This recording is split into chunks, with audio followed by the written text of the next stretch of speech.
Hey, what's up everybody, and welcome back to another episode of News Dose, where I give you all of the latest gaming news. And you know that Halo Infinite gameplay reveal from the Xbox Game Showcase? Well, I thought it looked insanely fun, and really it takes me back to the original Halo trilogy in terms of its gameplay. But one thing that the game community has really been focusing on has been its graphics.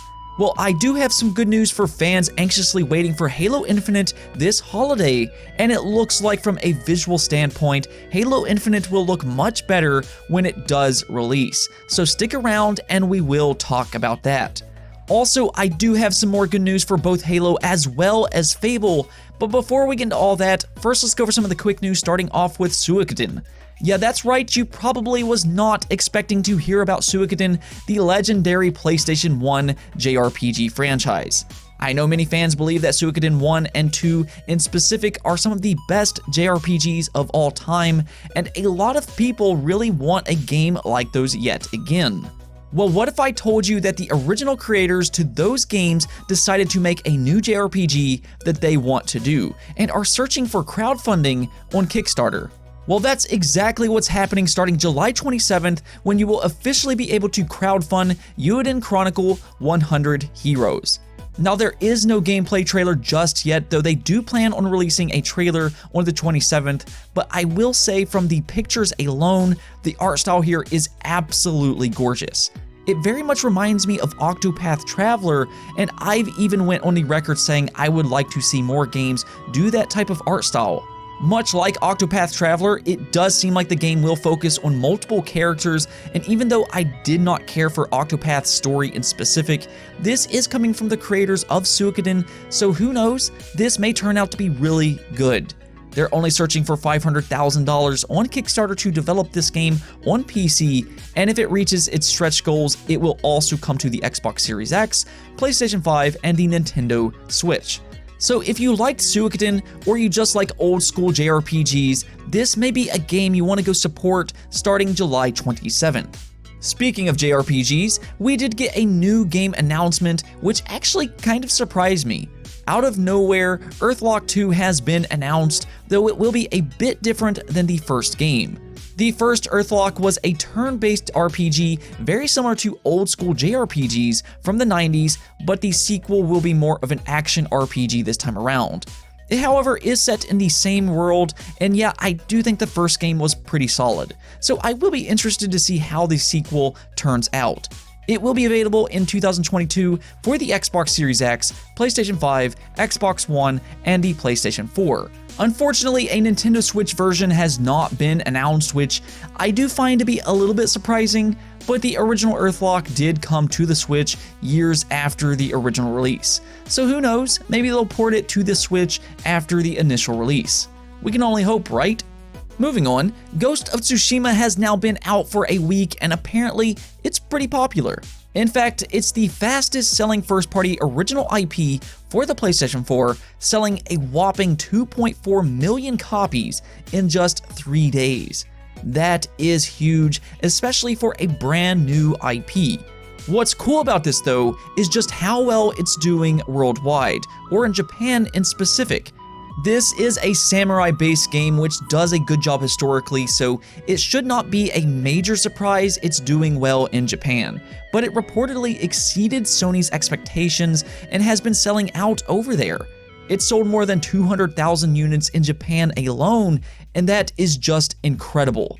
So I want to give a big congrats to Ghost of Tsushima and Sony here for another really successful launch with Ghost of Tsushima. I think with Ghost, it kind of shows you the power of the PlayStation brand. They have built up a lot of goodwill with fans, and I think fans just trust PlayStation to deliver good first-party games, and it's why we keep seeing these big AAA games do so well for them. They don't necessarily need to make sequels to be successful, and it really shows with another successful launch for a brand new IP. I will ask you though, if you've been playing Ghost of Tsushima, how have you been liking it? Let me know in the comments below. In other news, Nintendo had another massive data leak for source code, and well, they've been having this problem for the last couple of months, but once again, it seems a ton more Nintendo source code is flooding the internet. I'm not going to post any of that stuff on my channel, but this is from a 4chan leak and it includes games that we either knew little about in the past or flat out things we never knew about before. For example, we almost got a Pokemon MMO back in 2004. Yeah, that's right, a company by the name of IQ was working on a Pokemon MMO based off of Fire Red and Leaf Green, but for whatever reason this game just never came to be. This is a game that fans really was asking a lot about back in the early 2000s as well, and we've even seen fan-made games make this happen. For that matter, you can take a look at Tim, which is very similar to Pokemon, but with an MMO spin on it. I'm not really sure why this did not happen, but I have a feeling, it's because the way it was played. Let me explain. So apparently you would have actually had to link your Game Boy Advance to your PC in order to play this Pokemon MMO, and I'm sure that would not have been the most intuitive solution, and really it just goes against the portable nature of the Game Boy Advance. So I can kind of understand why this game just never came out. There is a lot more to this leak though, and we have entire development repositories for Pokemon Diamond and Pearl, an official DS emulator, Yoshi's Island, F-Zero, Zelda: Link to the Past, and several more. And all of this is interesting and everything because you can see how these games were developed and some of the unreleased stuff that we just never saw before. As an example, Yoshi's Island has entirely new levels, and then Mario World 2 has a new character. But you may ask, what does this mean for gaming? Well, this can be a big deal in terms of ROMs and fan-made development. It was just a couple months ago when we got a native port for Mario 64 on PC, and this is something that we could see in the future with games like this. We could see some interesting things happen with this source code over the next couple years, and when you look at that official DS emulator, that alone could be very interesting. Either way, Nintendo has had this problem here recently, and I'm sure they're not very happy about this right now. Let's start talking about Xbox though, because yes, the Xbox Series X event did happen yesterday, and we talked a lot about that already, and I do stand by what I said yesterday. I do think that Xbox has a lot of really good looking games to look forward to, whether you're interested in Obsidian's new RPG Avowed, The Medium, State of Decay 3, Fable, Everwild, Hellblade 2, and really the list just goes on and on. I think that there are a lot of games to really keep your eye on, but there has been some controversy surrounding Halo Infinite. Not so much for its gameplay, as I said yesterday, it looks insanely fun. In my opinion, this is the absolute best a Halo game has looked since Halo 3 from a gameplay standpoint.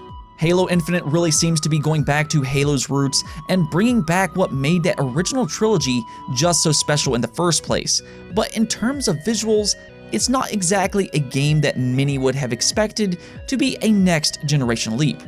Well, I do have some good news, as Xbox's Aaron Greenberg has responded to some of the criticism and claims that the gameplay demo we saw was an earlier version of the game and that it improves daily. He seems to be very confident that it will be much better looking visually once it releases this holiday. And I know what you're going to ask, then why did they show an earlier version of this game? And well, that is a very valid question. I think what's happening here is that they are working from home due to all of these worldwide issues, and it is hard to put a gameplay reveal like this together. This may have affected them in terms of putting this trailer together with a newer build, and this is something that Aaron Greenberg alluded to. What I will tell you though is that I've noticed a lot of people reacting to the live stream of Halo Infinite. What you need to know is that the live stream was definitely not great. It was constantly buffering and just low quality all around. I would highly recommend you go back and watch the 4K trailer of this game that they posted after the stream, which does look much better. I watched it myself and just everything is just so much sharper and just so much smoother, so go check that out. Now with that said, this is something that I've noticed with both the PlayStation 5 event and the Xbox Series X event. They've had to post these higher quality trailers after the event, which makes them look much better. By this point, I think that if they cannot put these streams together with better visual quality, then I would recommend them to just both do away with streaming. These are not in front of live crowds, so there really is no need to stream these live. Just upload the entire conference right away so fans' first experience is a higher quality experience.